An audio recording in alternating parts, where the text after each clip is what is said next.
हर drama में जीनिया ने बड़ी चालाकी और होशियारी के साथ शहराम के सारे घर वालों का दिल जीतने की कोशिश करनी शुरू कर दी। मगर शहराम का दिल वो फिर भी न जीत सकी। जैसे ही शाहराम शाम को घर आएगा तो शहराम के घर वाले मम्मा और उसकी डैड उसे यही कहेंगे, जीनिया ने आज हमसे माफी मांगी है और हम सबके लिए खाना भी बनाया है। शहराम जब ये बात सुनेगा तो हैरान हो जाएगा कि जीनिया ने माफी मांगी और खाना भी बनाया, मगर खामोश हो जाएगा।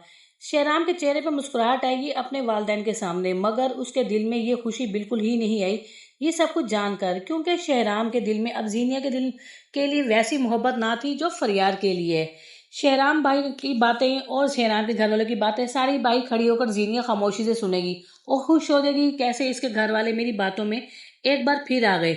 लेकिन शहराम जीनिया की बातों में बिल्कुल ही नहीं आएगा। जैसे ही शहराम अपने मोहम्मद डैड के कमरे से निकलेगा, जीनिया सामने खड़ी होगी, लेकिन शहराम जीनिया को इग्नोर करके आगे की तरफ चल जाएगा।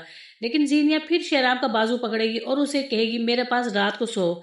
लेकिन शहराम साफ अल्फाजों में मना कर देगा, तुमसे मैंने निकाह सिर्फ किया है तुम्हारी ख्वाहिश के मुताबिक, लेकिन मेरे दिल में तुम्हारे लिए अब पहले जैसी मोहब्बत नहीं है।